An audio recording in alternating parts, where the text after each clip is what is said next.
Next we will discuss about a very important concept, that it is possible to define electric potential because electric field is a conservative field. क्योंकि electric field conservative होती है या electric force conservative force है, इसीलिए it is possible for us to define potential and therefore potential energy. So let us say ये charge system है, इतने reason में कुछ चार्ज इकट्ठा है और यहाँ पे दो पॉइंट है 1 और 2. तो पॉइंट 1 और 2 पे पोटेंशियल भी चार्ज के जैसे होगा और इलेक्ट्रिक फील्ड भी चार्ज के जैसे है, और इलेक्ट्रिक फील्ड कंजर्वेटिव फील्ड होती है. If we move a charge q from 1 to 2 along any path slowly, तो हम किसी भी पाथ के along अगर एक चार्ज q को पॉइंट 1 से पॉइंट 2 पर मूव करें स्लोली. अच्छा, स्लोली क्यों? ताकि जब चार्ज q पॉइंट 2 पर पहुंचे तो पॉइंट 2 पे पहुंचने के बाद इसकी कुछ काइनेटिक एनर्जी ना हो जाए, ये इस पॉइंट पे आके बस रुक जाए, एक्सटर्नल एजेंट उतना ही वर्क करे. तो चार्ज q को हम पॉइंट 1 से पॉइंट 2 पर ले जा रहे हैं किसी पाथ को फॉलो करवाते हुए, और इस पाथ के अलोंग किसी भी पॉइंट पर there are two forces acting on the charge. First is electrostatic force, जो कि चार्ज q के इलेक्ट्रिक फील्ड की वजह से है, and the other is external force. तो इस पॉइंट पे इलेक्ट्रिक फील्ड कुछ इस डायरेक्शन में होगी तो इलेक्ट्रोस्टैटिक फोर्स या इलेक्ट्रिक फोर्स भी इस डायरेक्शन में होगा, और एक्सटर्नल एजेंट जो इस चार्ज q को पॉइंट 1 से पॉइंट 2 पे ले जा रहा है वो भी इस समय इसके ऊपर फोर्स लगा रहा होगा. So this will be the force exerted by external agent. अब to ensure that the charge moves very slowly, charge q को अगर हमें very slowly ले जाना है, हमें क्या करना पड़ेगा? दोनों फोर्सेस को ऑलमोस्ट इक्वल करना पड़ेगा मैग्नीट्यूड में.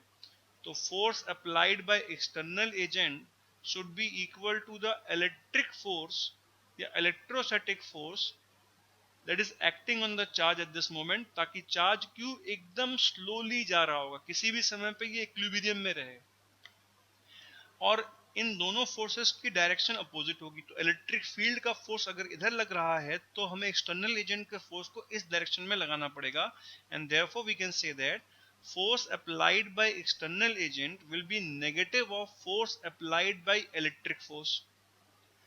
Now, as the charge moves along the path, both the forces will do the work. तो चार्ज q अगर मूव कर रहा है इस पाथ के along तो दोनों फोर्सेस कुछ ना कुछ वर्क कर रहे होंगे. क्योंकि ये पाथ स्ट्रेट नहीं है और the forces could be variable, हमें इस पाथ को छोटे छोटे लेंथ dl में ब्रेक करना पड़ेगा और हर छोटे से dl पे वर्क निकालना पड़ेगा.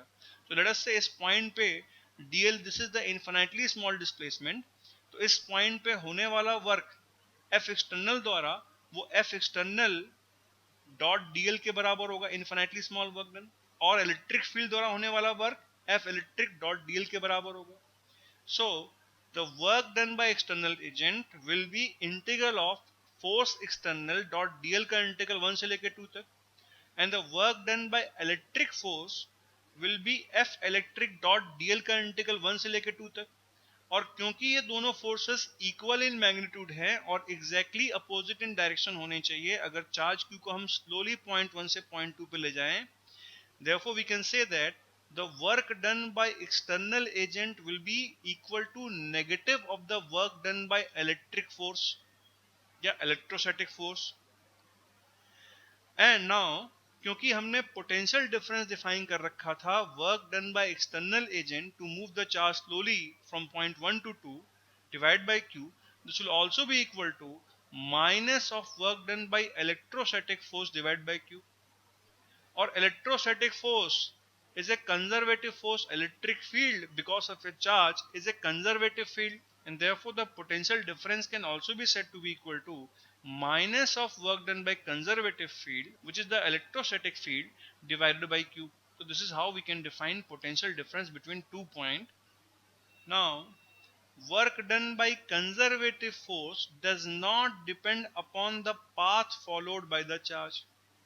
We know that कि कंजर्वेटिव फोर्स वो फोर्सेस होते हैं जिनके द्वारा किया गया work done independent of path follow होता है. तो इररिस्पेक्टिव ऑफ कि चार्ज q को किस पाथ से हम पॉइंट 1 से पॉइंट 2 पे लेके आए, चाहे इस पाथ से लेके आए, चाहे स्ट्रेट लेके आए, चाहे किसी भी पाथ को फॉलो करते हुए पॉइंट 2 पर आए, हर बार क्योंकि कंजर्वेटिव फोर्स द्वारा किया गया work done independent of path followed होता है, इसी टाइप से हम कंजर्वेटिव फोर्स को ही डिफाइन करते हैं। और क्योंकि इलेक्ट्रोस्टैटिक फोर्स भी कंजर्वेटिव फोर्स है, तो इसके द्वारा किया गया वर्क डन भी पाथ फॉलोड के ऊपर डिपेंड नहीं करेगा, इसीलिए हर बार सेम वर्क डन आएगा by conservative force, and therefore her bar same potential difference हमें मिलेगा इन दोनों पॉइंट के बीच में, irrespective of the path followed. तो potential difference between two point does not depend upon the path followed. वो एक point function है, एक पॉइंट प्रॉपर्टी है. We have discussed this. एक पॉइंट पे एक ही पोटेंशियल होगा, and this is because electric field is conservative field. Therefore, we will always get the same value of V2 minus V1 no matter what path we follow. Point 2 और point 1 के बीच में किसी भी path को follow करते हुए हम जाएं, हर बार हमें सेम पोटेंशियल डिफरेंस मिलेगा। हालांकि पोटेंशियल डिफरेंस डिफाइन करने के लिए चार्ज को 1 से 2 पे लाना जरूरी था, लेकिन पोटेंशियल डिफरेंस इस चीज पर डिपेंड नहीं करेगा कि हम चार्ज Q को किस पाथ के थ्रू लेके आए हैं। If work done by electrostatic force was different for different path, अगर मान लीजिए हर पाथ में जो वर्क करना पड़ता अलग अलग, तो हर पाथ में पोटेंशियल डिफरेंस भी अलग अलग आता। We would have got different potential difference for different paths. Thus there would be no meaning of defining potential difference. तो potential difference डिफाइन करने का कोई यूज ही नहीं होता। क्यों? क्योंकि हर बार तो डिफरेंट वर्क डन है, हर बार डिफरेंट पोटेंशियल डिफरेंस होगा, तो हर बार डिफरेंट पोटेंशियल की वैल्यू होगी। पोटेंशियल का कोई इस्तेमाल ही नहीं रहता अगर इलेक्ट्रोस्टैटिक फोर्स कंजर्वेटिव फोर्स नहीं होता तो। Thus we can say that electric potential can be defined only because electric field is a conservative field, and the concept of potential will help us in problem solving. अगर मुझे दो point के बीच में potential difference मालूम है, I can very easily find what is the work done by electrostatic force इस charge Q को यहाँ से यहाँ ले जाने में, and the work done by electrostatic force या conservative force will simply be equal to minus Q delta V.